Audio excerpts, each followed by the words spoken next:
Hi guys! Magandang hapon sa inyo. Okay. Ang sarap sa pakiramdam. Okay? Sarap sa pakiramdam. Assalamualaikum warahmatullahi wabarakatuh sa lahat ng na makakita or manonood ng aking video. Salamat sa lahat. Alam mo guys, yung pamilya na tinatawag mahalaga. Huwag mong sabihin I love you. Asawa ko, I love you. Nak, I love you. Huwag mong sabihin yan kung di mo siya binigyan ng mahalaga. Ano ang tinatawag mahal? Why? Kung mahal ng isang tao na binigyan na hindi niya aalagaan, ibig sabihin, hindi mahalaga ang tinatawag niyang mahal. Tinatawag natin yung mahal natin ay binigyan natin ng halaga, tinatawag natin mahalaga ka sa buhay ko. Masarap pakinggan, sabihin sa'yo, hi, mahalaga ka sa buhay ko, mahalaga ang lahat ng bagay para sa akin na binigay mo sa akin, time mo mahalaga sa akin, hi, mahalaga yung, lahat-lahat ng bagay mahalaga kung binigyan mo ng halaga. Alam mo, hindi lang I love you ang nagbigay ng kagalakan sa tao. Kasi yan, hindi.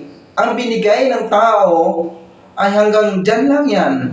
Pero ang pinakakasayahan sa isang tao or parang I'm so very proud of me na kung sabihan ako na hi, mahalaga ka sa akin. Bakit? Hindi lang hi, I love you. No. Hindi lang dahil I love you, mahal kita or mahal, whatever. Ang gusto sa isang tao kung sabihan mo mahalaga ka sa akin.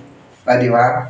Alam mo, pinagtantuan ko sa akin sarili na ang dami-dami nga buhay sa akin na dumaan, lahat-lahat na bagyo or mga lindol sa buhay, pero isa lang pinakamahalagaan ko, ang aking pamilya.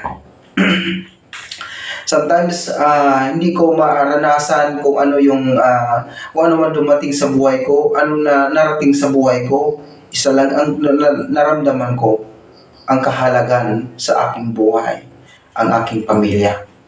Yan ang pinakatumpak sa buhay natin. Asawa natin, sabihin mo, mahalaga ka sa akin. Sa totoo lang, mahalaga ko ang pamilya ko to. Mahalaga yung mga anak ko. Bagay, mahalaga yung bagay sa'yo. Mawala lang yan eh. Motor, sasakyan, pira, gold, or whatever, or what you want in your life, mawawala lang yan eh. Pero ang isang mahalaga, yung pamilya mo, anak mo, asawa mo, kapatid mo, nanay mo, tatay mo. Bakit? Dahil sila ang nagbigay ng halaga sa iyo.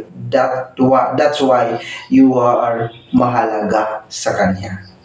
No? So ako, mahalaga ako sa mama ko, mahalaga ako sa asawa ko, mahalaga ako sa anak ko. Pinakamasarap sa buhay, tawagin ka isang tao, mahalaga ka sa buhay ko. Okay? Assalamualaikum warahmatullahi wabarakatuh. Salamat sa panonood. Like and share para maintindihan ng mga tao. Salamat!